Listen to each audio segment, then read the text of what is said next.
professor colaborador do Programa de Pós-Graduação em Educação, atuando na linha de pesquisa Formação de Professores, Currículos e Práticas Pedagógicas, e integra o Grupo Interinstitucional de Pesquisa em Docências, Pedagogias e Diferenças, GIPED Unicinos CNPq. Compõe também a coordenação compartilhada do Programa Institucional de Bolsa de Iniciação à Docência PIBID e Programa de Residência Pedagógica RP Unicinos CAPES.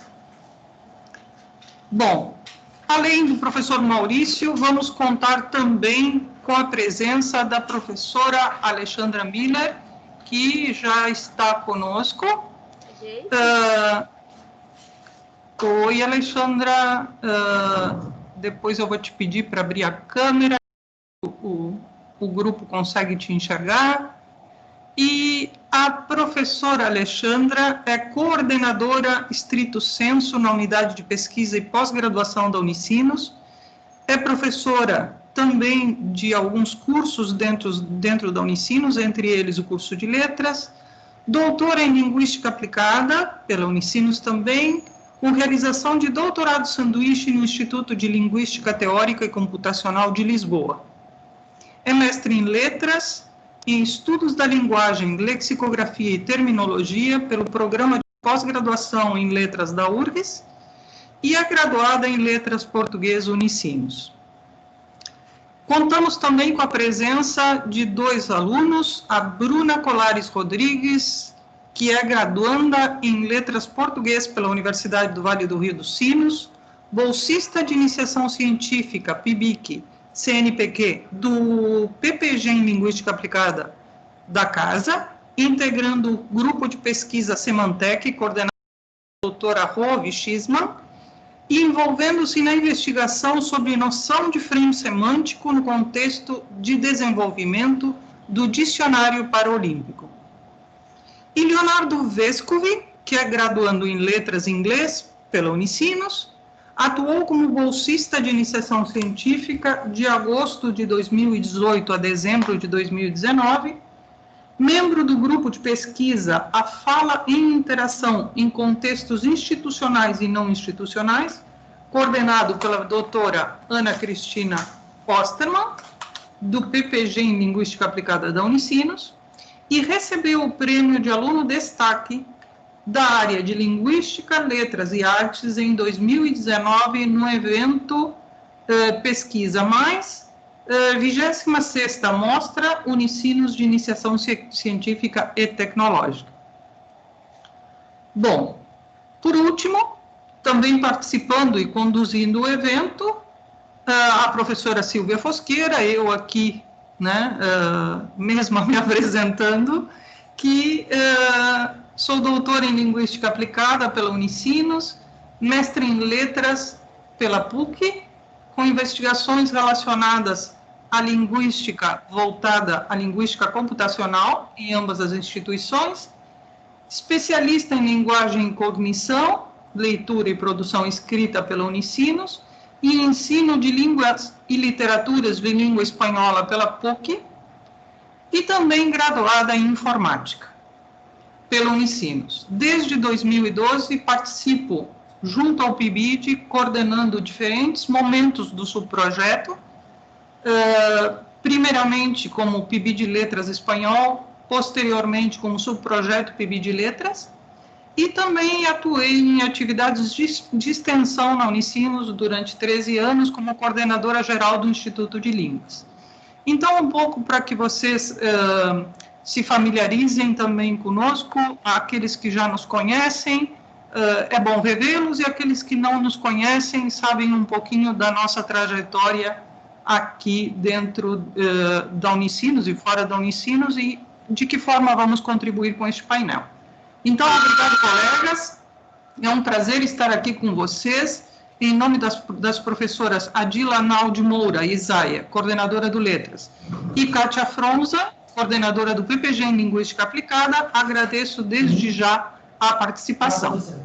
Então, considerando todas as apresentações e o tema do painel docência e pesquisa em letras, eu gostaria de iniciar, então, as atividades instigando os colegas a participarem voltados a uma questão que nos situa dentro do tema. E a questão é, qual é a relação que se estabelece entre ciência, pesquisa e docência, considerando especialmente a linguística aplicada?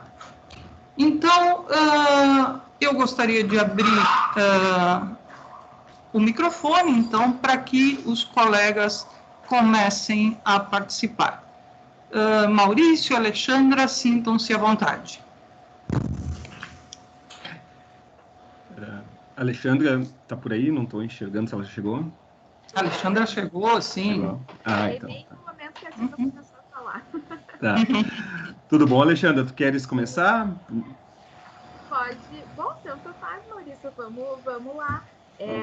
Então, eu agradeço o convite da coordenação do Compartilhando e do Colóquio da Linguística.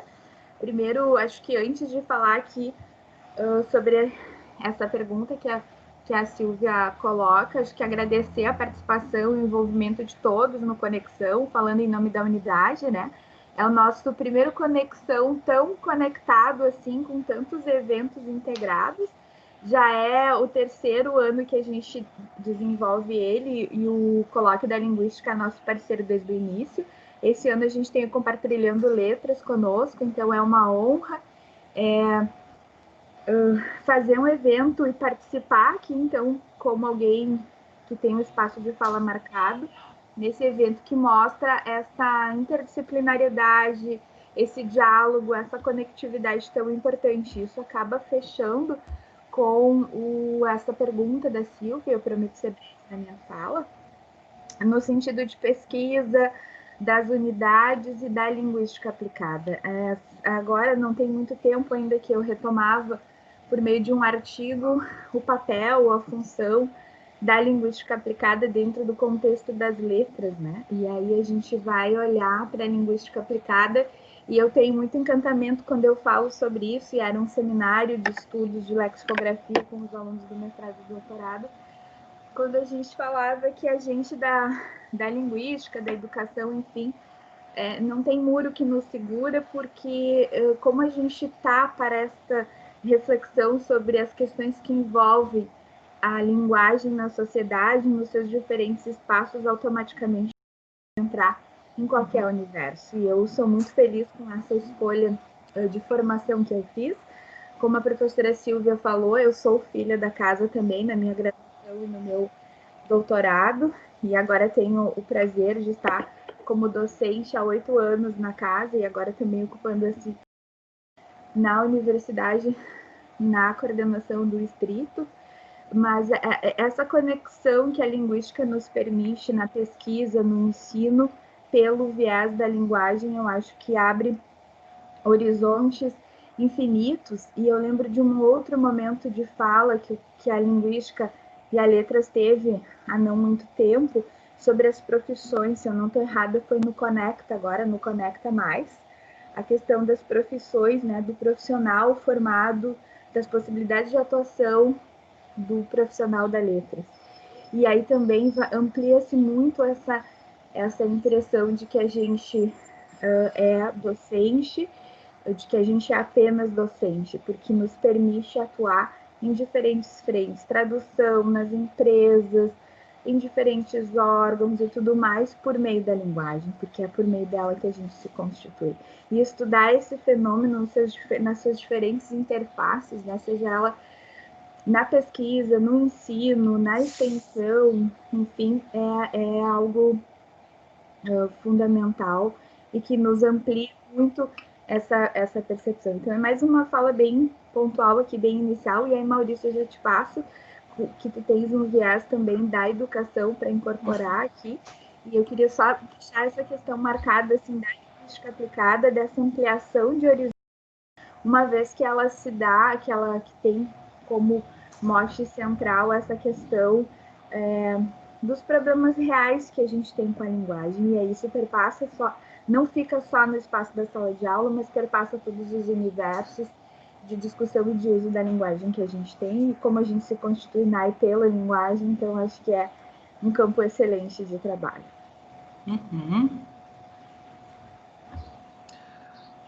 Então, boa tarde a todos, a todas. Eu tinha visto ali que a gente está em um pouco mais de 40 pessoas participando nesse evento. Isso é muito bom, né? Uma tarde de terça-feira, de sexta-feira, quer dizer, né? E quero agradecer o convite, né? Também, que veio pela Silva, veio pela Cristine, veio pela professora Dila, veio pela professora Kátia, né? E está aqui compondo com colegas, para a gente falar de um tema tão importante. E com 2 alunos da graduação, né, a Bruna e o Leonardo. Isso também é muito enriquecedor, a gente poder compor essa mesa entre professores e alunos. E pelo convite de alguém que não é da área, da linguística, né, mas sim da educação, né, para poder conversar um pouco nesse painel que trata sobre a questão da docência, da pesquisa, da ciência, né, e da linguística. Pensando isso numa trajetória que comece lá na graduação, né? Então é daí que eu vou falar um pouco, assim, né? Como a Alexandra fez, de uma forma inicial ainda, mas fiquei pensando quando veio o convite, né? Então busquei a Silvia, busquei, né, para poder compreender um pouco melhor, a própria Cristine, para poder situar qual seria o meu lugar nessa mesa, né? E eu acho que eu fui encontrando, assim, vamos ver se vai funcionar isso dessa forma, né? Então, assim, é um prazer estar aqui. E quando a gente remete ao título do nosso painel, a primeira coisa então que eu fiz foi retomar um pouco para a gente pensar sobre essas duas questões principais que aparecem, né? Que é a questão da docência e a questão da pesquisa, né? E essa possível relação entre essas duas dimensões, essas duas práticas, né? Que é a docência e a pesquisa. Então eu falo também desse lugar de quem vem do campo da educação, de quem coordena hoje um curso de pedagogia, né, um curso de licenciatura, portanto, que está à frente de um programa, né, de 2 programas de formação inicial para a docência, que é o PIBID e a residência pedagógica, e de quem já atuou, agora esse semestre não estou atuando, mas já atuei durante um bom tempo, na atividade chamada Elementos de Metodologia Científica, né, na graduação, que é uma das atividades, não que as outras não trabalhem nisso, mas é a atividade que tem como principal objetivo poder apresentar, né, os elementos de pesquisa, essa perspectiva da pesquisa e poder ali construir, né, uma postura investigativa que é fundamental a todos os alunos da graduação, né?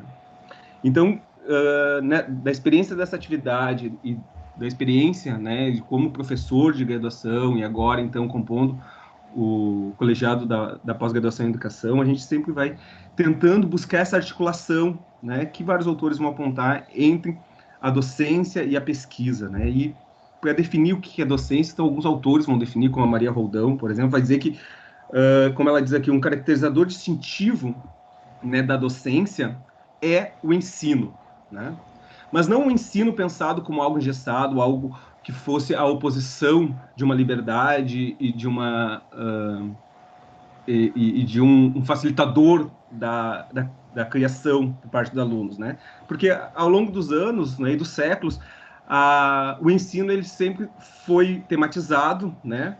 Principalmente a partir do século XVIII, com essa figura que é o professor, que se constitui na modernidade, que vai se constituindo o que a gente conhece hoje, e foi, em alguns momentos, extremamente criticada essa prática do ensino, outras é retomada, mas eu vou com esses autores que pensam, que defendem que a docência ela se caracteriza pelo ensino, né? Mas é um ensino, uma prática de ensino extremamente comprometida com a aprendizagem dos alunos, né?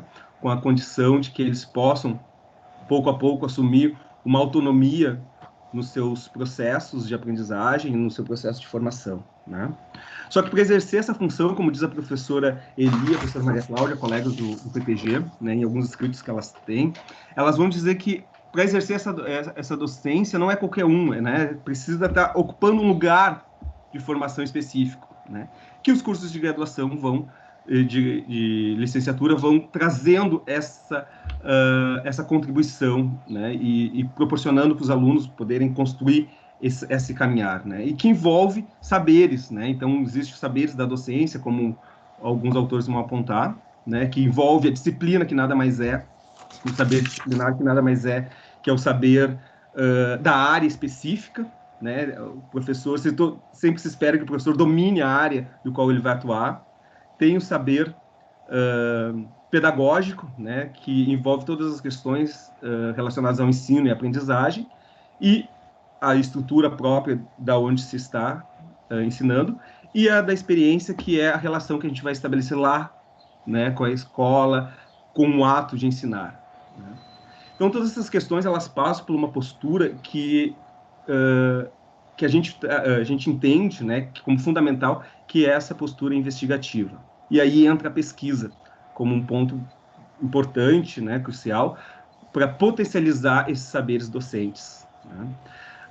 Tem uma autora que eu gosto muito, que é professora da URGS, que é a Sandra Mara Corazza, né? Então, em um texto, ela vai, sobre a pesquisa, onde ela vai apresentando, e é interessante que vários textos onde os autores chega um momento da sua vida acadêmica que eles acabam sendo convidados a falar das suas experiências, tal, e ela diz nesse texto, bom, chegou o momento dela, e ela, desses anos de experiência, de pesquisa no campo da educação, ela vai apresentar algo como a pesquisa como um labirinto, né? Por que como um labirinto? Porque ela entende que a pesquisa, né, é algo que vai se construindo conforme a gente vai andando, né? Que não tem uma porta certa, não tem uma única porta de entrada, né? E não tem um centro aonde a gente vai chegar, né? Então, toda pesquisa que se faz, a gente vai construindo possibilidades de poder fazer uma certa leitura daquilo que a gente está investigando, do nosso objeto de pesquisa. Só que, ao fazer isso, nós temos lá, construímos alguns cenários, construímos algumas justificativas, nos cercamos de alguns elementos para poder partir diante desse labirinto, né? Só que a gente não tem a clareza da onde a gente vai chegar.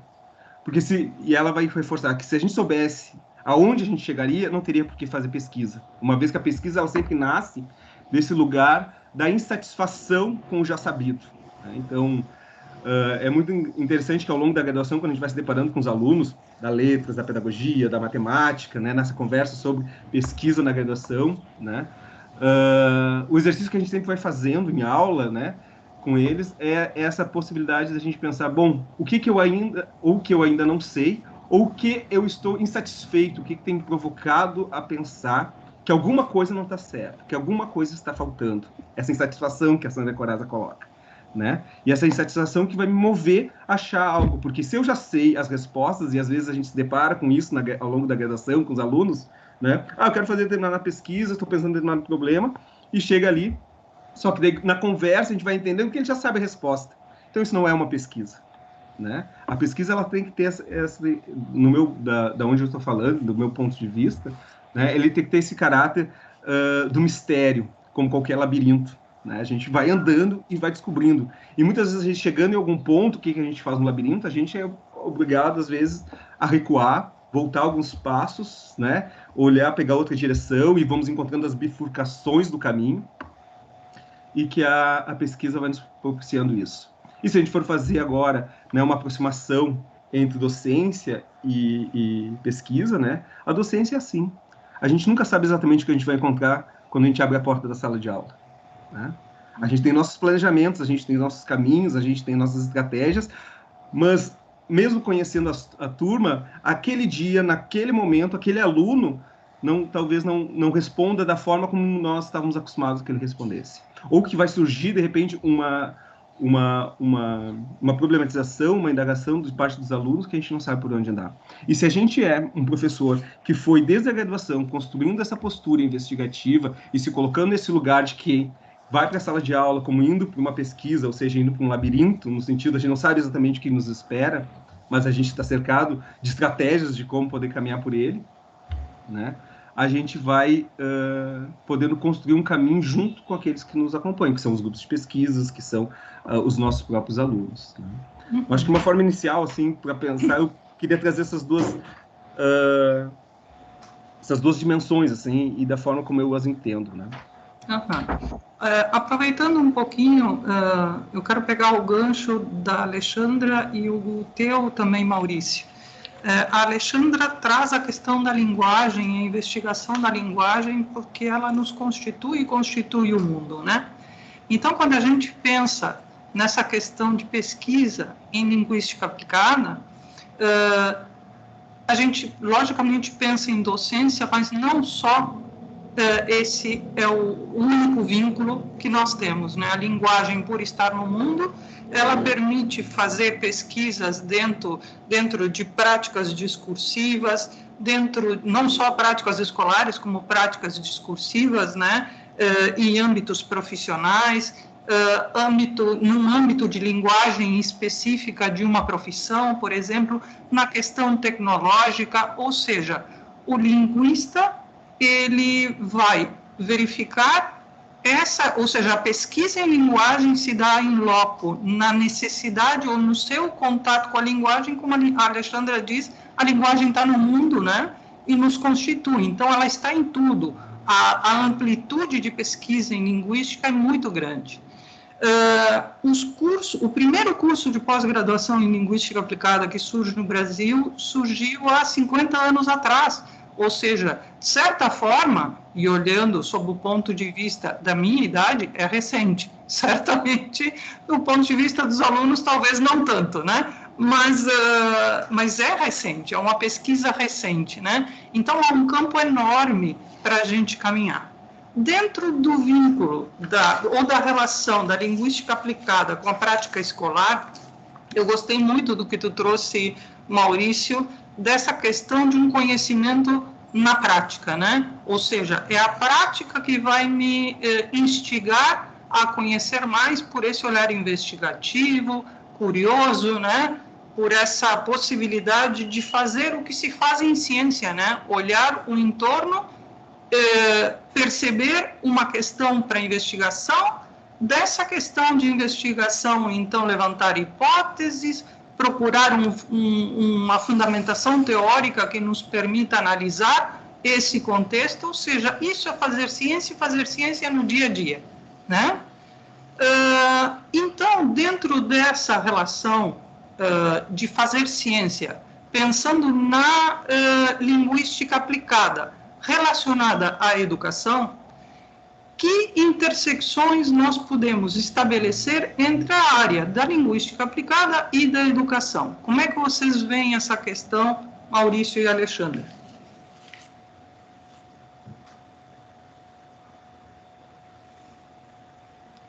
Nós começamos pela Alexandra antes, agora começamos pelo Maurício, só para a gente... Tá certo.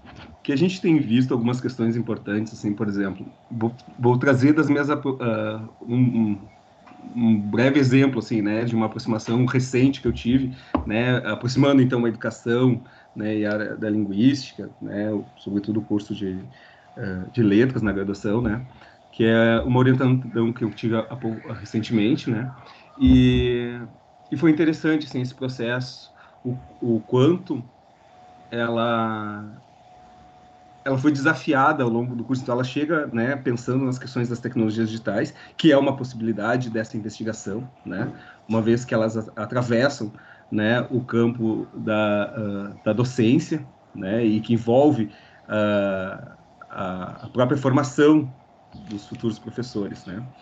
E hoje nós temos, por exemplo, a professora Eliane Schlemmer, que é nossa colega, que hoje ocupa, né, 2 lugares na universidade, né, nos PPGs, então ela é do PPG de Educação e hoje ela também compõe o PPG em Linguística Aplicada, trabalhando as questões de tecnologia e educação, e as tecnologias e as linguagens, né. Então esse é um campo possível da aproximação, assim.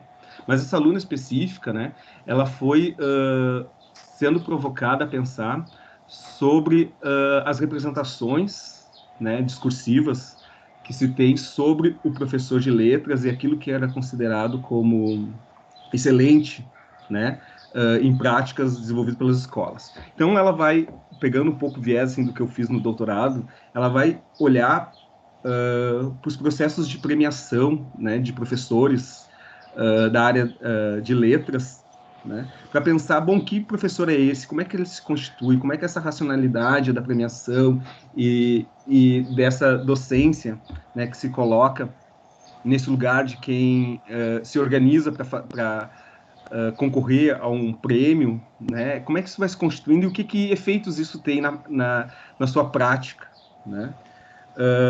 E foi um processo muito interessante, assim, como ela foi construindo essa possibilidade de poder pensar a partir da sua formação, né, como graduanda de letras, né,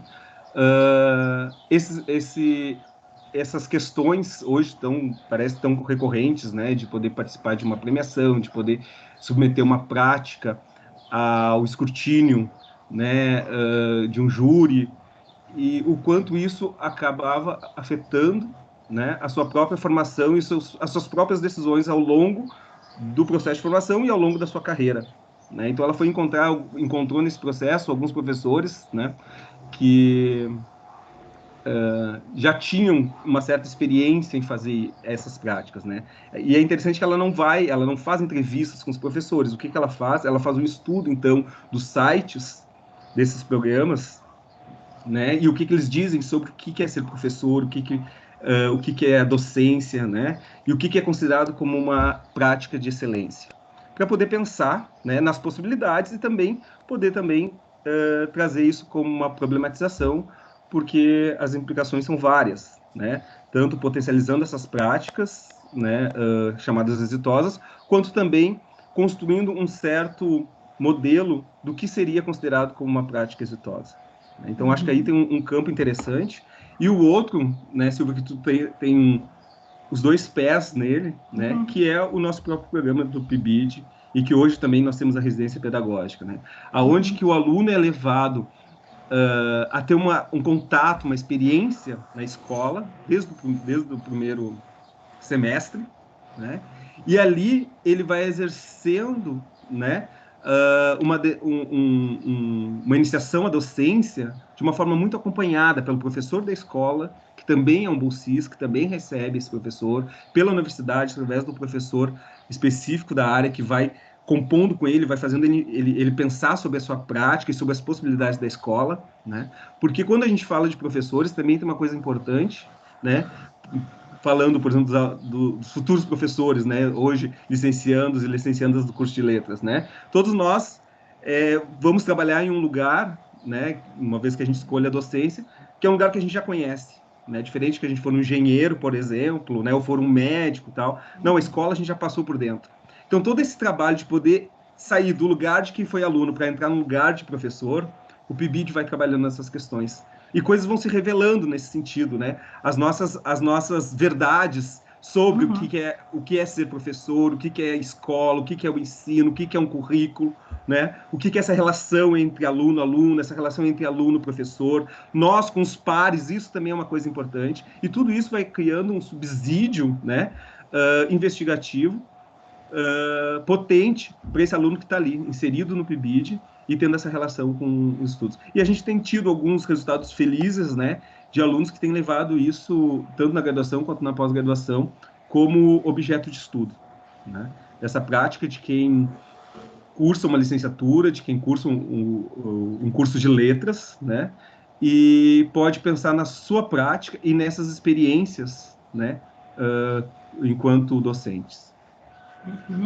Eu vou aproveitar o teu gancho sobre o PIBID, antes de passar a palavra para a Alexandra, que o quanto é importante o aluno, como a gente percebe a caminhada do aluno, o amadurecimento do aluno desde o primeiro momento que começa a participar, olhando para essa escola e para essa sala de aula, ainda sem se questionar tanto, e na medida que ele vai se envolvendo, vai percebendo o campo de investigação que é a escola, que é a aula, que é a relação professor-aluno, a relação de como vai poder trabalhar o que precisa ser trabalhado na escola, né? Dentro daquele contexto, dentro daquela realidade que não é o mesmo contexto e a mesma realidade de uma outra turma, né? Então, é muito importante o aluno poder passar por uma experiência de vivenciar a escola. Ontem ou anteontem nós falávamos ao telefone, o Maurício e eu, e lembrávamos de um vídeo do Nova, né, que diz, que traz essa questão do quanto a gente aprende a partir da vivência, né? E que não é a formação, não é um curso só de formação que vai dar aquilo que nós precisamos vivenciar a escola, né? Trazer essa problematização para fazermos essa correlação entre tudo aquilo que é o conhecimento com essa realidade que nós temos na nossa frente. Como é que fazemos esse diálogo, né, entre esses dois âmbitos, né? Lógico que esse diálogo ele sempre vai estar ali, mesmo que a gente às vezes pense que não está, né? Mas o quanto este diálogo para nós é consciente e nos alimenta, né, continuamente. Alexandra. Obrigada, Silvia. Eu vou aproveitar uma fala que está no chat aqui, em que diz: vamos nos reformulando através das experiências que já tivemos como alunos, descobrindo nossa identidade como professores. Eu, no espaço de fala que eu ocupo aqui, acho que por dois lados, né? Acho que como docente também pela UAPPG, e aí nesse vínculo eu faço parte, nesse último vínculo eu faço parte do grupo de cultura digital da universidade, em que a gente vem trabalhando numa formação continuada dos professores no Distrito, conduzida pela professora Eliane Schlemmer, do PPG Educação. A gente vê, e agora PPG Linguística, e aí mostra a questão da pergunta também da interface educação e linguística, a questão da docência e a pesquisa em letras, dessa interface, e eu pensava justamente no papel da formação continuada, enquanto alunos, aqui muitos de vocês alunos da graduação, alunos do estrito sensu, já, dessa importância que tem a gente sair ou estar na graduação e estar constantemente numa formação continuada, depois num espaço de sala de aula, acho que esse é um ponto fundamental.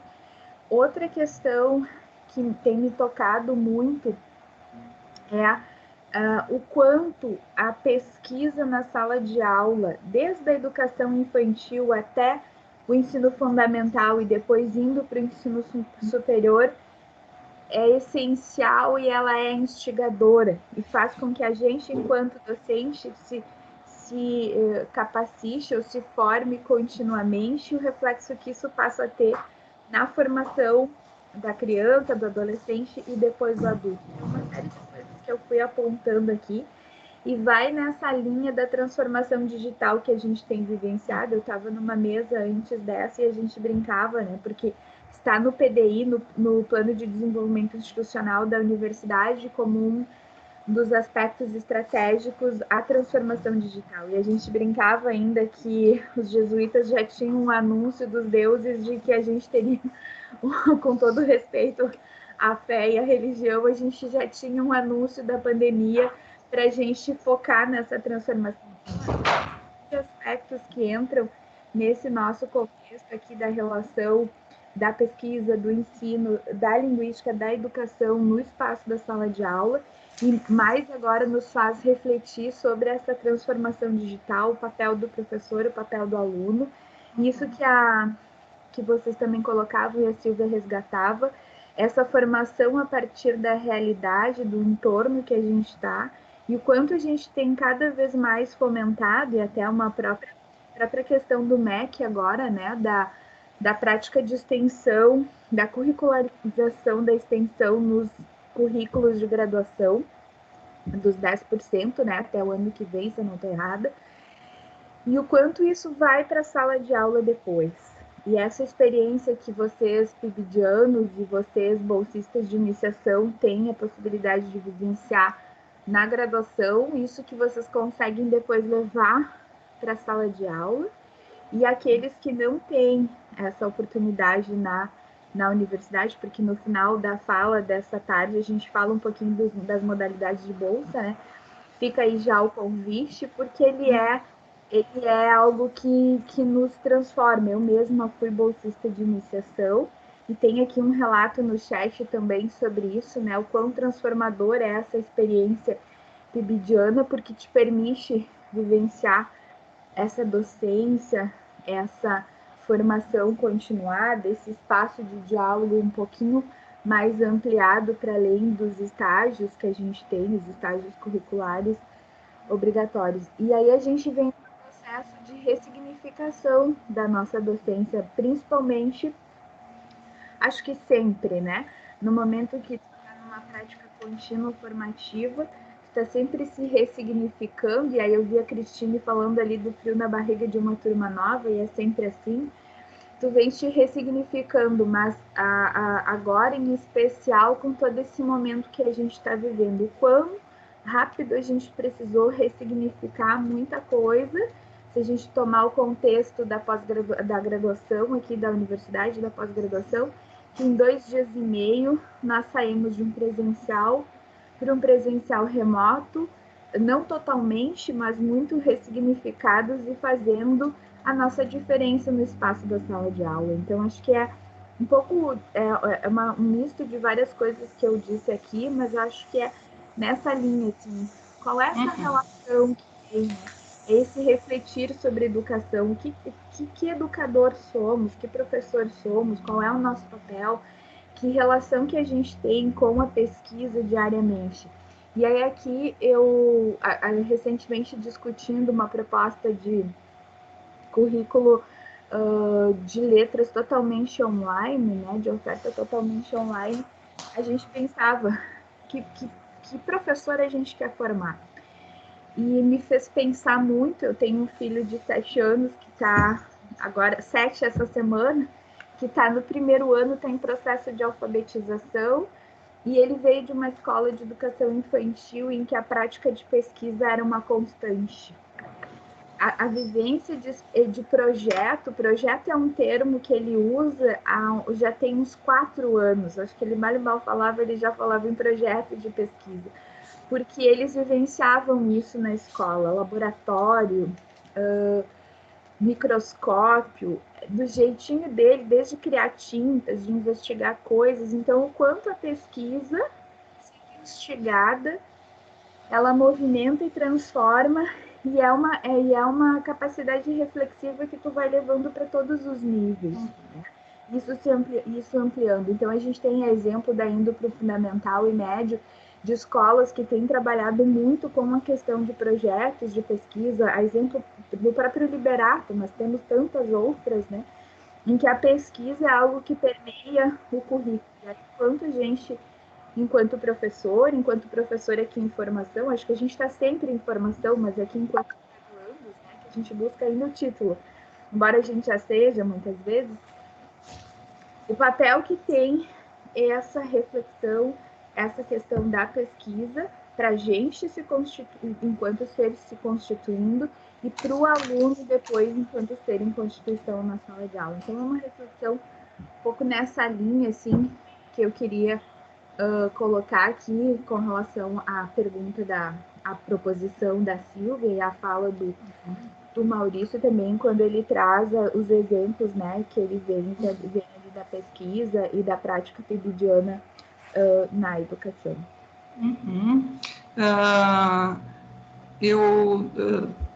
Quando começaste a falar, Alexandra, começaste a falar que vieste de uma outra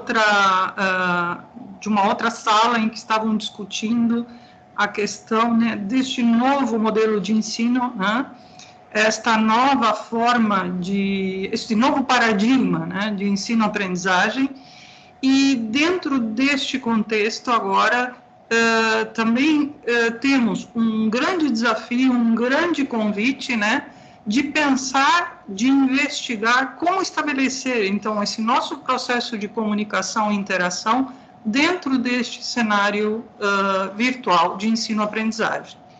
Então, nesse sentido, eu acho que se abre ali um campo de investigação dentro da graduação, um olhar cada vez menos para as disciplinas e sim para um contexto de um conhecimento que não é mais específico, um conhecimento, né, cada vez mais amplo, cada vez mais compartilhado entre todos de um conhecimento muito aplicado, né?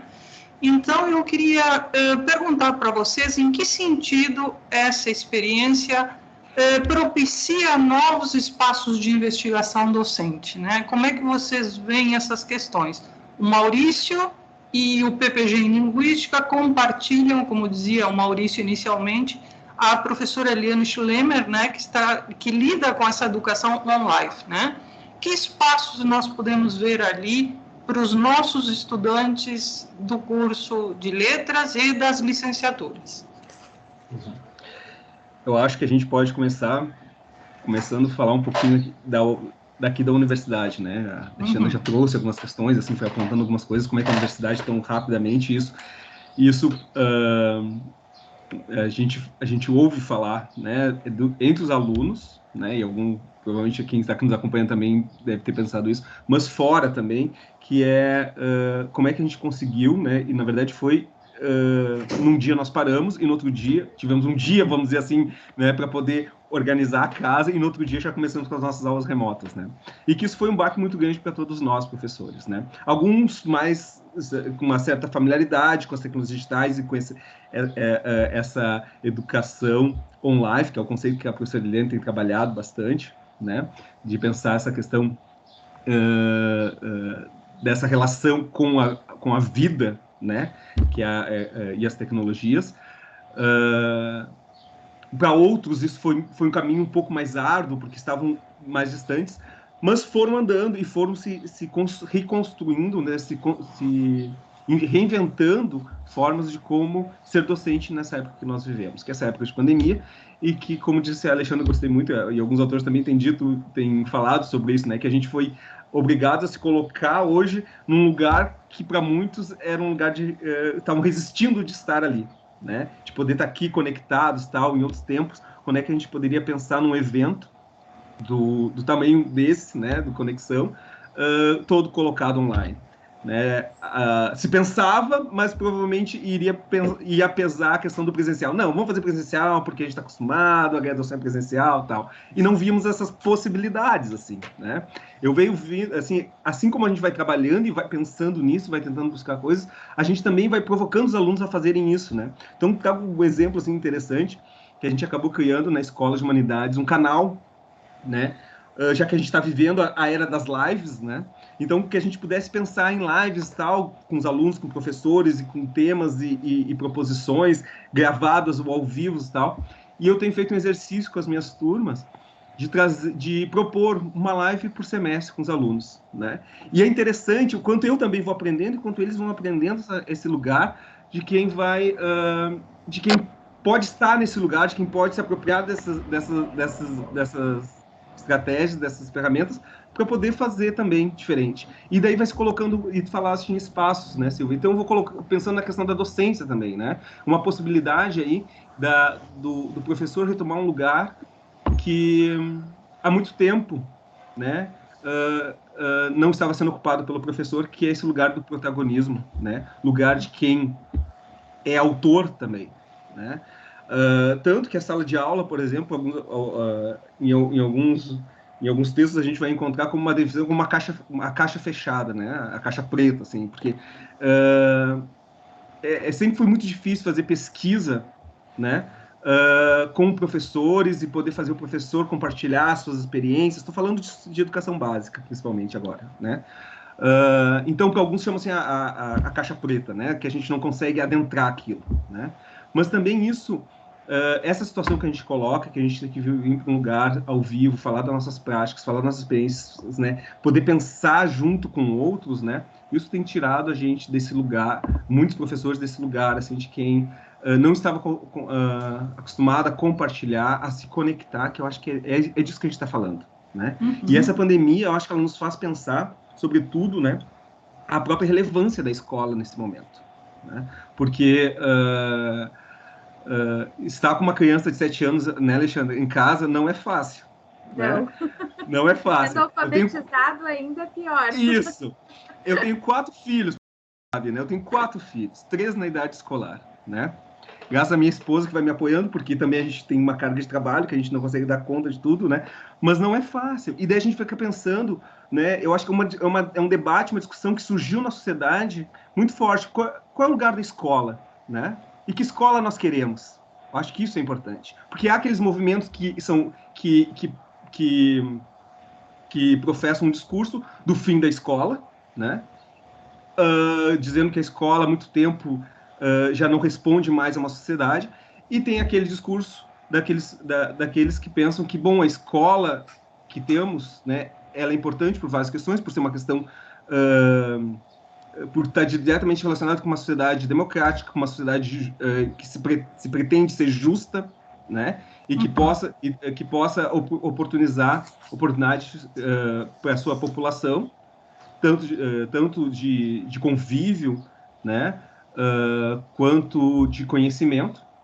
Então, a gente precisa repensar essa escola, e essa condição que a gente está vivendo é isso. Então, nessas discussões, nas várias lives que a gente tem assistido e acompanhado sobre a educação e a pandemia, sempre se coloca essa questão, né? Qual é o lugar da escola e que escola a gente quer, né?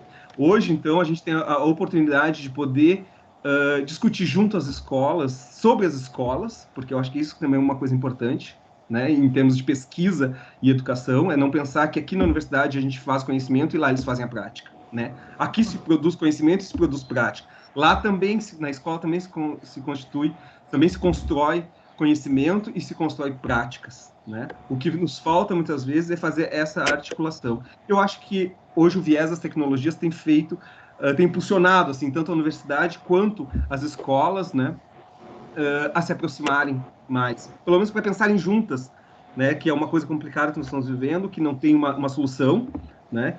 Tem uma autora que eu gosto muito, que é a Paula Sibilia, que ela tem um livro que se chama Redes ou Paredes, né? A Escola em Tempos de Dispersão. Ela é uma antropóloga que trabalha as questões da educação, e nesse livro, especificamente, ela vai fazendo todo um histórico para pensar essa escola moderna que nós a conhecemos, e questionando sobre esses dilemas que há algumas décadas a escola vem vivendo, né? Queremos as redes ou queremos as paredes da escola?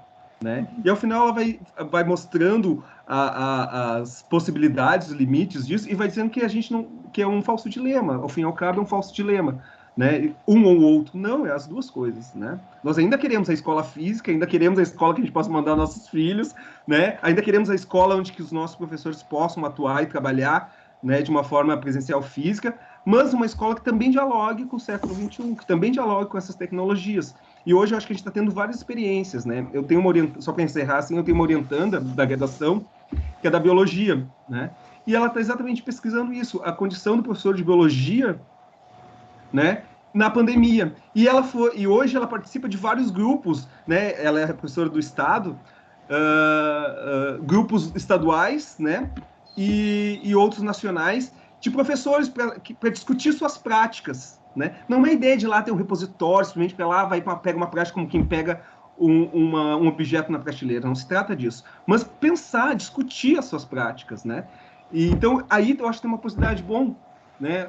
Trazendo para o nosso contexto aqui, né? E para o nosso público específico, né? Bom, qual é a condição desses professores de letras, né? Inglês, português, na pandemia? Como é que eles têm se reconstituído? Como é que eles têm dado conta dos seus planejamentos? Que novas interfaces eles têm criado para dar conta de um aluno que não liga a câmera, de um aluno que está distante, e daquele aluno, né, que dependendo da situação, nem sequer tem um computador, um celular decente que possa entrar no Google Teams, no Google Meeting, por exemplo, ou Teams, ou como qualquer outra ferramenta de conexão, né? Então, mas ele não pode esquecer aquele aluno que está lá, né? Então, eu acho que aí tem um campo de pesquisa e investigação, porque certamente a sociedade que a gente tem ouvido falar, né, e lido, as sociedades, né, não serão mais as mesmas depois da pandemia, né? A escola não vai ser mais a mesma. Então, muitos dos nossos alunos que estão aqui nos assistindo vão chegar na escola, aqueles que ainda não estão, né, vão se deparar com uma escola totalmente diferente. Não, totalmente, eu acho que mas diferente, né? Que já experimentou determinadas coisas, né? E que dificilmente vai conseguir voltar atrás, porque no momento que a gente conhece, né, algo que a gente experimenta e que a gente vê possibilidades, né, a gente não consegue mais abandonar aquilo. A gente precisa seguir adiante, né? Não no mesmo modelo, mas sim construindo a partir daquilo ali, né? Então, eu acho que a escola, que os nossos PIBidianos, que os nossos residentes, que os nossos alunos de graduação, né, vão chegar a outra escola. E que bom que a gente pudesse ter, ao longo da graduação, essa provocação, enquanto pesquisa, enquanto possibilidade de construir essa postura investigativa, né, que vai ser útil para o campo, né, de conhecimento, porque vai trazer novos conhecimentos sobre a docência que está lá, mas também para os nossos próprios alunos, que vão se construindo docentes diferentes. Né? Ok. Alexandra, não sei se tu queres acrescentar, a gente está um pouquinho com o tempo apertado, talvez uma... Breve. Eu vou só fazer um comentário muito rápido nessa linha da tua pergunta, novos espaços de investigação. Eu acho que são algumas palavras, eu vou lançar algumas palavras e a gente pode ficar pensando sobre isso, que é rede, conectividade, presença física versus presença digital, ou presença por bytes ou bits, né? Ou ainda um outro termo que a gente tem falado muito, que apaga um pouco a dicotomia entre presença física e digital, que seria uma presença cognitiva. O que nos interessa, de fato, é um termo que a Eliane tem usado, e eu me aproprio aqui disso, é sobre essa presença cognitiva. E acho que se a gente for pensar em espaços de investigação, novos espaços de investigação e oportunidades, a gente pode explorar esse conceito de uma presença cognitiva. E aí ele indifere se a gente está num espaço físico, aqui todos numa sala do PPG da Linguística, ou numa sala de aula da graduação da Letras, num contexto de conexão presencial, ou numa sala virtual do Teams para a gente discutir. Eu acho que se a gente adota esse termo de presença cognitiva, essa dicotomia físico, bytes ou bits, ela desaparece, e interessa de fato o engajamento que há e a conectividade que há entre professor e aluno. E aí a gente pode pensar num modelo híbrido, né, de investigação, porque me ocorria agora um exemplo de uma aula de inglês que o Eduardo teve agora, em que tinha professoras da Nova Zelândia e dos Estados Unidos interagindo. Então, é isso que a pandemia, nesse novo espaço de aprendizagem aí que a Silvia nos instiga a pensar, nos possibilita essa presença cognitiva indiferente do modelo que a gente está, se é um presencial ou se é um presencial por bits ou bytes, né? E aí a gente não tem limites. Então, acho que é isso que eu queria colocar aqui, o nosso limite. Se antes a gente tinha um escopo mais reduzido, hoje, claro que a gente tem a questão da acessibilidade, eu sei muito disso, porque embora a gente também viveu isso com os nossos alunos, imagina isso numa rede pública, numa rede municipal de ensino e de educação básica. Mas é algo que a gente precisa avançar. E agora eu vou colocar no chat aqui uma matéria que acaba de sair também, de um incentivo do governo federal à formação cada vez mais de um ensino online. Aí ele está falando mais em nível de graduação e pós-graduação nas universidades, enfim, mas é algo que para a gente pensar também para onde a gente caminha agora, pós esses efeitos de uma transformação digital tão rápida que a gente teve que viver. E aí, eu acho que eu encerro aqui, teria muito para falar sobre isso, mas só para essas palavras aí eu acho que cabem nesse contexto de pergunta aqui. Ok. O que com certeza é essa aprendizagem colaborativa que a rede nos traz, né? E que nos coloca no mesmo papel a todos, né? Não num papel de professor e aluno, naquele distanciamento de conhecimento, mas numa aprendizagem de fato colaborativa e de igual para igual, né? Que eu acho que as redes nos trouxeram, a pandemia nos trouxe neste momento, né? Um espaço muito rico. Bom, eu gostaria de, então, pedir agora para a Bruna, e para o Leonardo, que vocês nos contassem um pouquinho da experiência de vocês dentro do curso de letras. Eu sei, e como apresentei inicialmente, vocês são ou foram bolsistas IC, né? que é ser um bolsista IC, que tipo de trabalho vocês desenvolviam, qual é a experiência, né? Como é que é essa experiência?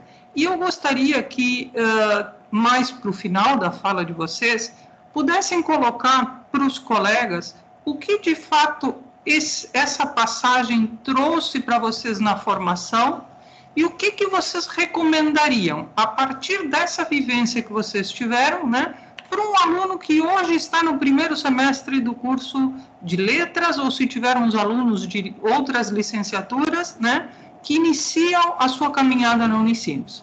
Então, Bruna, começamos por ti, pode ser? Oi, Bruno, pode ser. Vocês estão me ouvindo bem? Perfeito. Tá, eu gostaria de começar agradecendo, então, por esse espaço de fala e também me desculpando por qualquer barulho externo, porque tá bastante barulho aqui em casa, então se vocês ouvirem alguma coisa, perdão. Enfim, eu sou a Bruna, eu sou bolsista de iniciação do grupo Semantec, Semântica e Tecnologia, que é um grupo coordenado pela professora Rove. Geralmente a gente encontra ela nos primeiros semestres de letras, porque ela costuma trabalhar com as disciplinas de concepções de gramática e noções básicas de linguística. Esse semestre ela está trabalhando com semântica também. E o nosso grupo, ele estuda e trabalha com o desenvolvimento de dicionários digitais. Nós temos já publicados o Field, que é um dicionário de expressão do futebol, e o Dicionário Olímpico, que foi publicado em 2016, antes da abertura das Olimpíadas.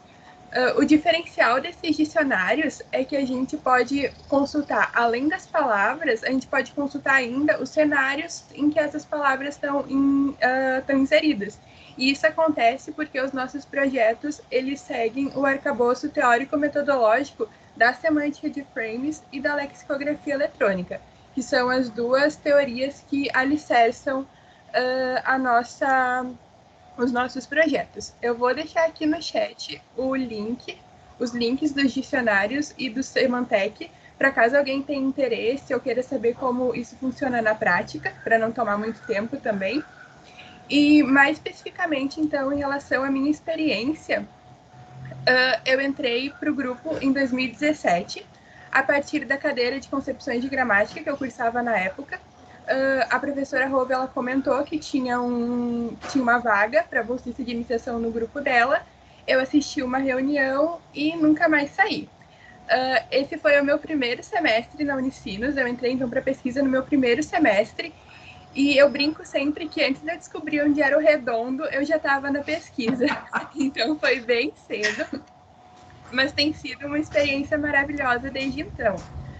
Atualmente eu sou bolsista PIBIC, e eu me envolvo com várias demandas do grupo, desde escrita das atas das reuniões até a parte mais mão na massa de compilação de corpos, de escrita de glosas dos dicionários. E em relação à pergunta que tu fez, prof, do que isso mais contribuiu na minha formação, né? Eu acredito que o estar na pesquisa contribuiu de várias formas, tanto na minha trajetória pessoal como na acadêmica. Mas eu acho que talvez a coisa mais significativa seja a forma como eu passei a enxergar o curso de letras e a forma como eu comecei a me portar dentro da universidade. Porque eu entendo que muitas coisas que eu fiz, muitos caminhos que eu escolhi, talvez eu não escolhesse se eu não tivesse na pesquisa, se eu não tivesse ingressado no grupo de pesquisa lá no meu primeiro semestre. Dentre essas coisas, assim, a mais marcante para mim é a mostra de iniciação científica, os eventos científicos em geral, né, não só a mostra, mas eu lembro até hoje da minha estreia na mostra, lá em 2018, o nervosismo que eu passei para no final dar tudo certo, isso é uma experiência muito tranquila.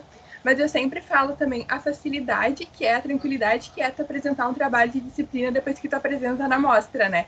Porque isso te engrandece, assim, te dá uma segurança muito grande. Então, é, assim, uma das contribuições maiores que eu tive até agora. E também na noção de carreira acadêmica mesmo, porque quando eu ingressei no curso de letras, eu até tinha, assim, uma noção bem básica de que existia mestrado, doutorado, mas eu não fazia ideia de como isso funcionava, era muito distante da minha realidade, do que eu queria, né?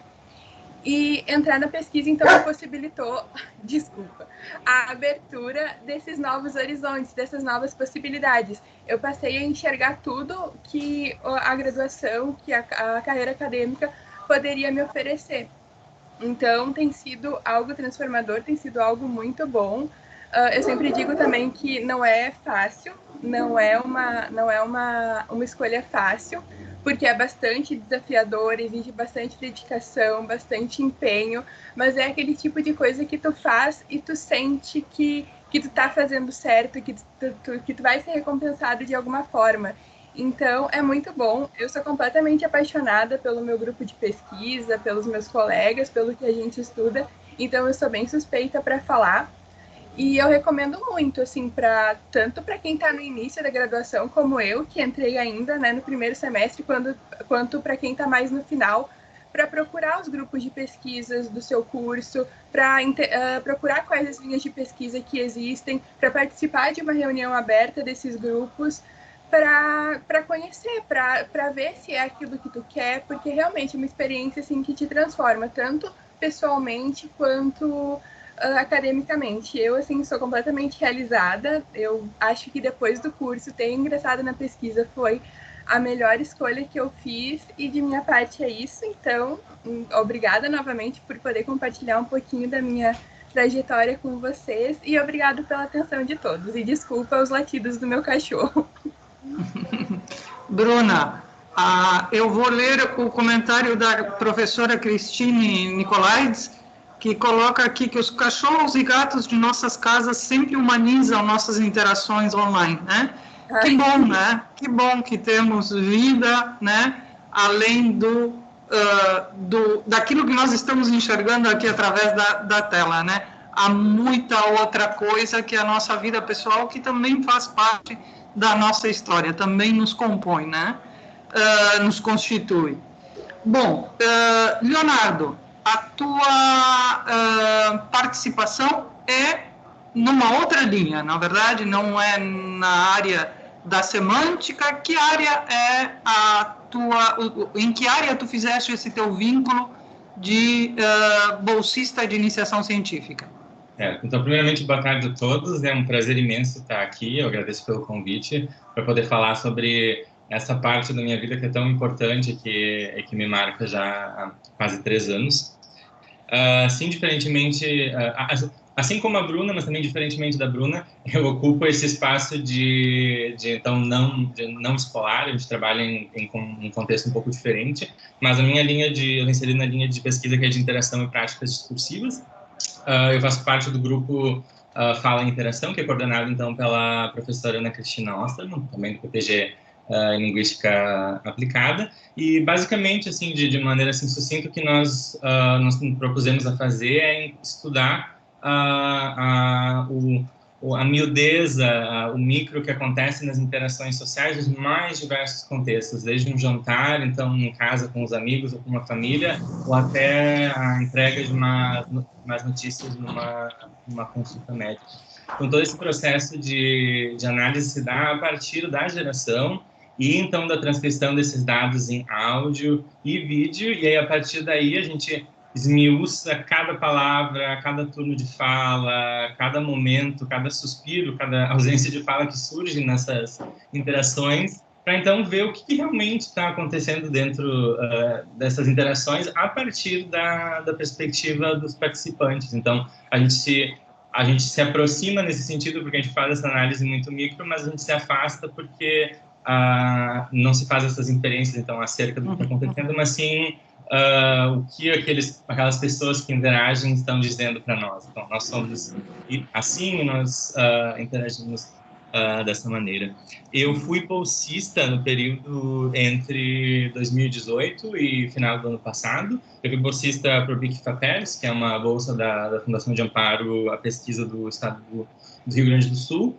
E eu me propus, então, a pesquisar interações num contexto que sempre me chamou muita atenção, mas que foi o contexto de interações no carro. Então, pessoas viajando por trajetos curtos, trajetos mais longos, então, como elas interagem. E eu queria retomar, então, algo que que eu acho que o Maurício comentou antes, a questão desse mistério da pesquisa, e foi justamente isso que aconteceu. Eu fui com essa ideia de, então, observar esse espaço, que é muito particular e que tem uma maneira dos corpos se portarem e se direcionarem muito específica, e fui ver o que estava acontecendo ali. E aí eu observei que, apesar de a gente estar sempre olhando para frente no carro por causa da estrada, tanto o motorista quanto os passageiros, várias vezes, tanto o passageiro quanto o motorista, que pode até ser um pouco perigoso, desviavam o olhar da estrada em relação aos seus colegas de viagem. Então, a minha proposta foi identificar em que momentos da interação esses desvios de olhar surgiam e por que eles se tornavam relevantes. Então, num primeiro momento, a gente pode enxergar uma contribuição para a área, então, da análise da conversa e da própria linguística, mas também, a longo prazo, a gente pode ocupar outros tipos de espaços. Então, informar o desenvolvimento de como esses dispositivos automobilísticos são desenvolvidos, então, para otimizar, não sei, essas interações, para evitar possíveis riscos no futuro. Então, eu acho que eu gosto de trazer essa experiência, porque às vezes a gente não pensa, enquanto alunos do curso de letras, a gente acaba não pensando que a gente pode ocupar esses outros tipos de espaços que não sejam necessariamente atrelados à profissão docente. Obviamente, a gente tem pesquisas nessa área dentro do nosso grupo. A nossa doutoranda Fernanda Andreoli agora, então, ela na sua dissertação de mestrado e agora durante o doutorado, ela está pesquisando então o ser e o fazer docente e discente, então como essas coisas se manifestam dentro da própria interação. E a gente teve também a Camila, que na nossa dissertação de mestrado pesquisou esses espaços de aprendizagem não convencionais, né? Sobre a minha experiência, eu acho que, assim como a Bruna, a gente tem uma perspectiva pessoal, de crescimento pessoal e também profissional, acadêmico, porque ter essa oportunidade de poder estar inserido na pesquisa, especialmente se a gente pensa futuramente em ter seguir, então, a pós-graduação ou ter uma carreira acadêmica, é bárbaro, porque não sei, a gente costuma brincar no nosso grupo que a iniciação científica é uma segunda graduação, né? A gente faz o curso de letras e depois a gente conclui uma outra graduação junto, porque é um trabalho muito intenso de familiarização com o aporte teórico e metodológico daquela área de pesquisa e com todas essas interações que a gente consegue desenvolver e os contatos, o próprio networking com as pessoas. O que eu acho muito bonito, e assim como a Bruna, eu tenho muito orgulho do meu grupo, é esses momentos de troca que a gente tem. O estudo é meu, mas de todos nós juntos, né? Porque esses dados que a gente traz, a gente não analisa eles sozinhos, a gente se reúne de tempos em tempos para trazer esses dados para o grupo, e o grupo faz essas análises, a gente faz essa análise conjunta desses dados então, porque a gente fica muito tempo em cima do mesmo dado, às vezes acaba não conseguindo ver algo global, e os colegas têm sempre, com as suas visões de mundo, com as suas perspectivas, suas experiências têm muito a agregar. Então, eu super recomendo, assim como a Bruna falou, eu recomendo entrar em contato com os professores, entrar no site do PPG em Linguística Aplicada, ou de qualquer que seja o PPG que a gente tem interesse, buscar o contato dos professores, e tenho certeza que os coordenadores dos grupos vão estar super dispostos a receber vocês em alguma reunião, em algum momento, ou recomendar algum tipo de material. Então, eu agradeço muito pela oportunidade e fico à disposição caso alguém queira fazer alguma pergunta. Obrigado, Bruna, e obrigado, Leonardo. Leonardo, tu lembraste de uma coisa que a gente também vê no PIBID, né? Cria uma família, mas não é uma família no sentido só da amizade, no sentido da acolhida. É também no exercício da investigação, no exercício da curiosidade, no estudo, o quanto um colabora com o outro. A pesquisa não é de um só, né? A pesquisa é da soma do trabalho do grupo, né? Isso é muito, muito bacana, muito legal. Eu só queria comentar, porque nós tínhamos a participação de um colega nosso que teve um contratempo hoje pela manhã, e o que implicou em que ele não pudesse se apresentar. Ele se apresentaria para falar sobre o PIBID, né? Ele integrou o PIBID e também integrou a iniciação científica no grupo da professora Maria Eduarda Guerin. que trabalha com divulgação da ciência. Mas eu só queria comentar que essa inserção no PIBID, e hoje também tem a oportunidade da inserção no residência, me ajuda, Maurício? Pedagógica. Residência pedagógica, exato, obrigado. Também, né, gera tanta curiosidade que leva os alunos para além. Só para citar, vários do grupo dos que pertenceram ao PIBID, hoje fazem parte, como alunos do curso de mestrado na Unicinos. Uns já estão no doutorado, depois da participação no PIBID, então levaram as suas investigações para além. E esta semana eu tive a grata alegria de receber notícias de uma aluna que participou do PIBID e que na escola desenvolveu um projeto sobre mulheres na literatura. Pois aquele projeto rendeu posteriormente um TCC e hoje está fazendo mestrado na França, né? Então a gente fica assim muito feliz de que essa curiosidade, que essas oportunidades, né, trazem para o aluno, né, essa semente que está sendo plantada nessas oportunidades, ela gera mais conhecimento. E é isso que a gente fica contente.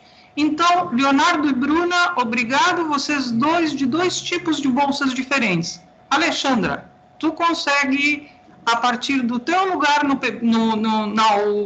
na unidade acadêmica de pós-graduação, né, o APG, não saía, o APG, falar sobre bolsas. O que tu tem para nos dizer, Alexandra?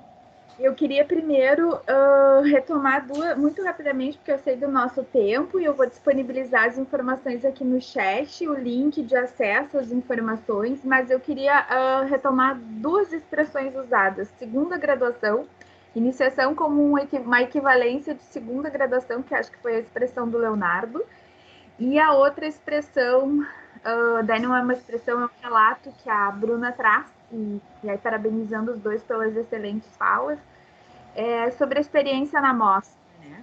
E aí, aqui daí eu falo mesmo enquanto unidade, da alegria que é ouvir esses relatos, porque vocês, assim como participar de um evento nos demanda, organizar um evento demanda tanto quanto ou mais, porque a gente está trabalhando na mostra desde o ano passado já, quando pensou no calendário acadêmico, que ela era para ser em junho, e depois nessa transformação para o contexto digital. E ouvir isso é extremamente gratificante, enquanto alguém responsável pela organização desses eventos no espaço da unidade, e também daí enquanto professor, enquanto ex-bolsista e tudo mais por essas experiências. E aí é com muita alegria que eu compartilho as modalidades de bolsas que a gente tem na unidade, na universidade, né, que são as bolsas de iniciação científica para quem está na graduação.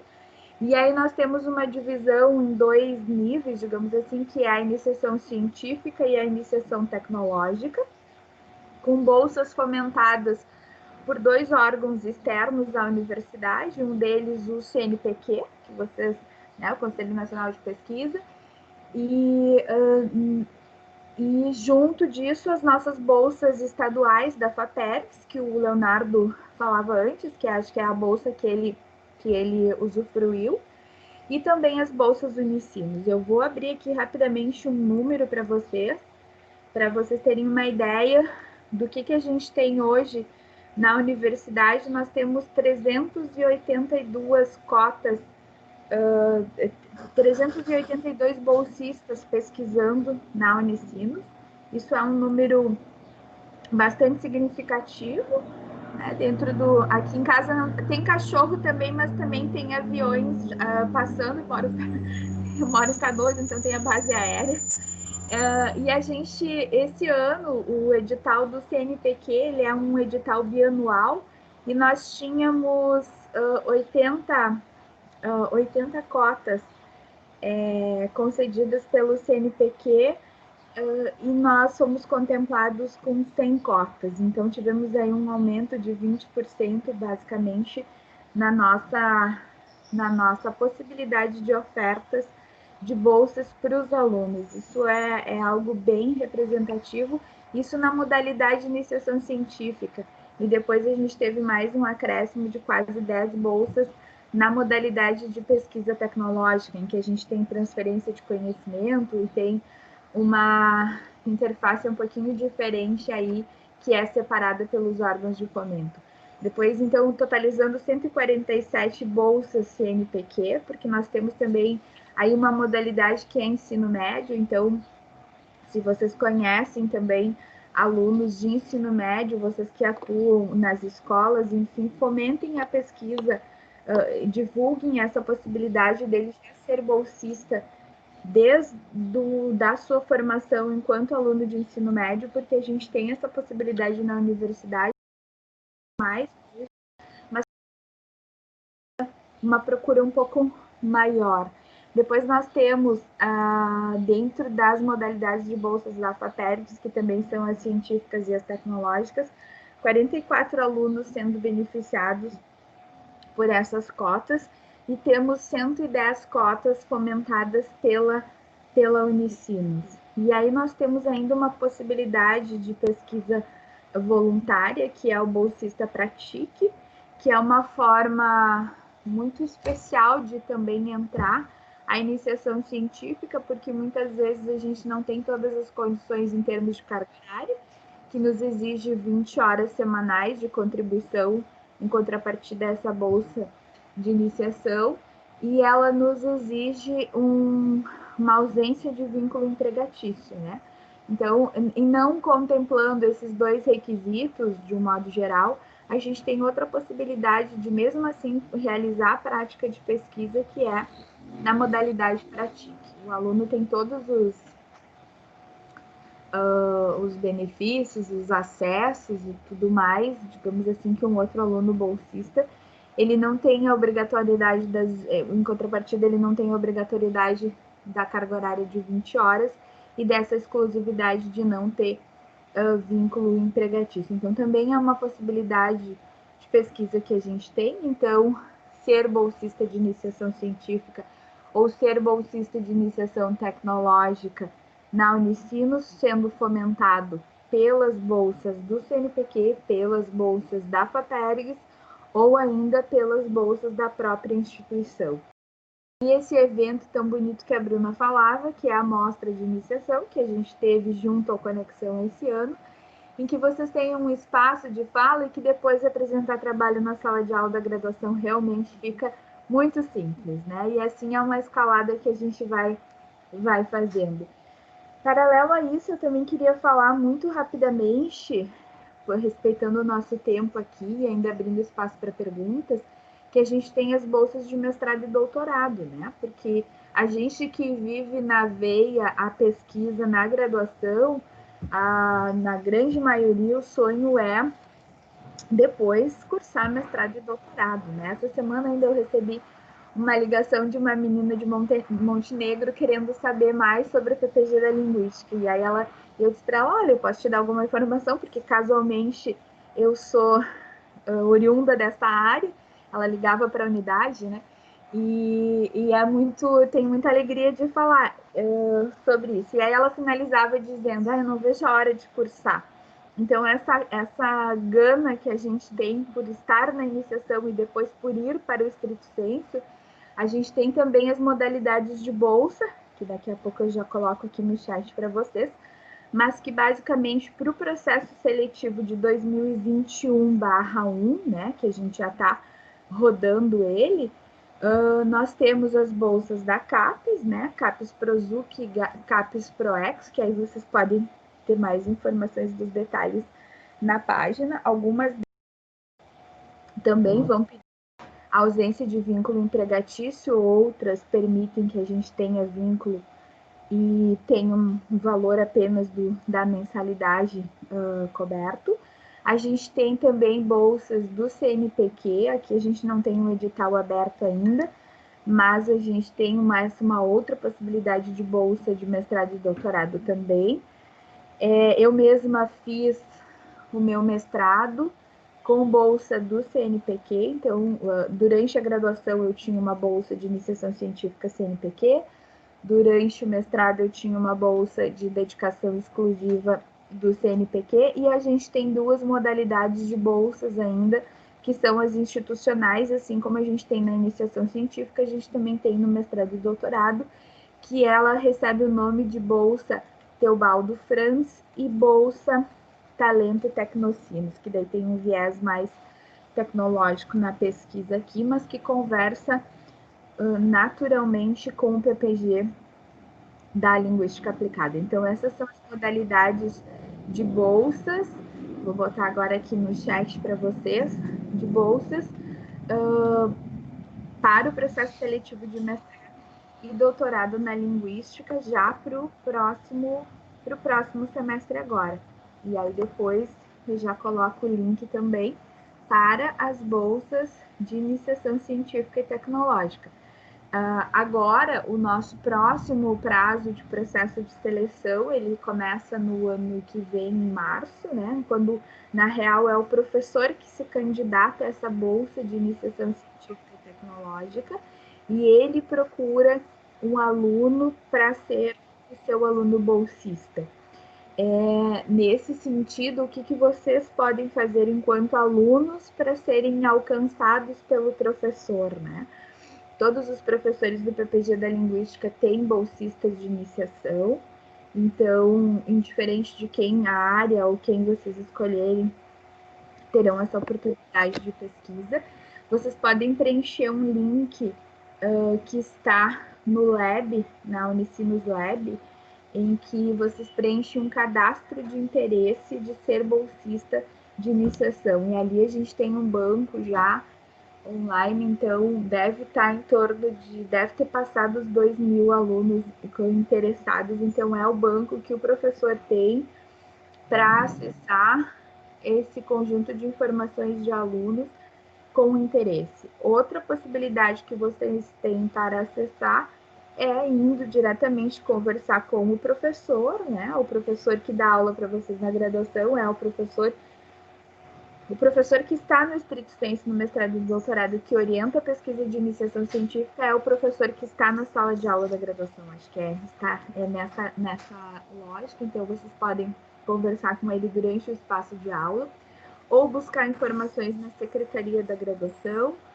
ou buscar informações com a própria unidade. Me coloco à disposição, posso colocar meu e-mail ali do lado, mas vocês também têm bolsa, o e-mail da bolsa ou da própria mostra agora também para contatar.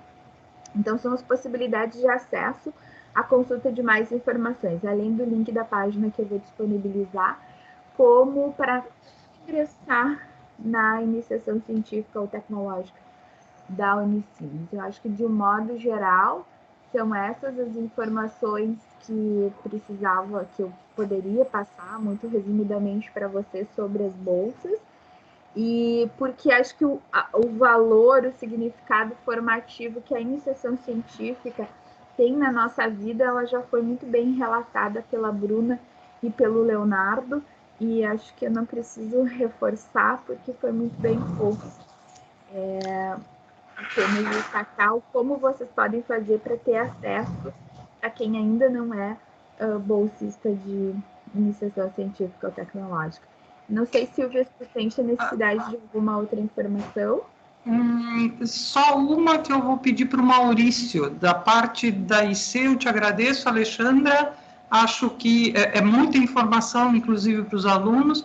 É bom que eles tenham as indicações de como procurar. Eu me adiantei em razão do horário e eu coloquei no chat se alguém teria alguma pergunta que levante a mão, né? Por enquanto ninguém levantou a mão, então eu vou solicitar para o Maurício, enquanto esperamos ver se alguém se manifesta, que indique onde os alunos podem encontrar informações sobre o PIBID e o Residência Pedagógica, Maurício. Certo. Silvia, eu vou colocar aqui no chat a página que nós temos. Tá ótimo. No portal da Unicinos, né, que é específico do PIBID. Hoje você encontra só como PIBID. Nós estamos como o o programa de residência é novo, né? Ainda o pessoal da informática ainda está ajustando a página para aparecer lá PIBID residência. Hoje a gente só encontra PIBID, mas semana que vem já vai estar ok. Eu acho que só reforçando uma questão que a Alexandra trouxe das bolsas, né? E eu quero também aproveitar e agradecer assim, a sensibilidade que a Alexandra e a professora Doroteia tiveram também de reconhecer essa relação entre a iniciação científica com a iniciação à docência, né? E hoje a gente, por exemplo, bolsistas que têm bolsa para TIC e Unibic também podem participar do PIBID e da residência pedagógica, né? Então a gente teve essa flexibilização, pensando já naquilo que a gente está discutindo o tempo todo nesse painel, dessa articulação entre a pesquisa e a docência, né? Infelizmente, as outras que são de fomento externo não tem como, porque tem toda uma legislação sobre isso, né? Os editais tal, que não permitem isso. Mas temos essas duas possibilidades, né? O voluntário e o da bolsa específica da Unicinos. Eu já coloco ali no chat, então, o endereço da página do PIBID para mais informações. Tá bom? Tá ok. Eu agradeço. Nesse tempo, então, entre eu ter colocado aqui no chat e anunciado, né, de viva voz, então, a possibilidade de perguntas, não veio nenhuma participação, mas estão todos os colegas abertos, disponíveis, né, a dar informações para aqueles que estiverem interessados. Eu gostaria de agradecer imensamente na ordem que aparece na minha tela aqui, certo? Bruna, Maurício, Leonardo e Alexandra, né? Pela participação neste nosso painel, pelas contribuições que trouxeram ao grupo. Agradeço de uma forma especial a Alexandra, que está nos últimos momentos, a Helena está chegando, né? Por isso que ela está com uma falta de fôlego lá pelas tantas, né? A Alexandra está para ganhar nenê, né? A Helena está vindo. Eu tento disfarçar, mas não dá, né? Não dá, né? Pior que eu. Não dá. E agradecer oficialmente, então, a professora Dila a oportunidade de este evento em funcionamento e, num momento de pandemia, eu acho que a gente conseguiu tornar esse evento um evento muito rico. A seguir, nós temos só um pouquinho, só fechando aqui algumas informações do meu chat. Nós temos o último evento, pelo que eu entendo, que é deixem eu só pegar o nome aqui. Linguística aplicada em tempos de pandemia, né? Então, evento que nos segue é o evento de encerramento e contará no final com a participação das organizadoras do evento. Um abraço a todos, muito obrigado a todos os colegas queridos que participaram, um abraço, Cris, obrigado pela confiança, e a todos os que nos assistem, um bom final de semana. Obrigado, hein? Tchau. Tchau, tchau. Obrigado a todos. Tchau, obrigada. Tchau, obrigado. Tchau. Super obrigada, gente. Não consegui acompanhar tudo, mas depois eu vou assistir ao vídeo. Parabéns. E saudade, Maurício, do PIBID. Saudade de ti também, Kátia. Foi muito bom. Muito boa experiência no PIBID, né? E sucesso para vocês. Obrigada, Silvia, Maurício, Leonardo, Bruna. Super. Beijo no coração de vocês. Nos vemos daqui a pouco. Maravilhosa. Tchau. Obrigado. Obrigado, Silvia. Tchau, tchau. Obrigado, turma. Leonardo.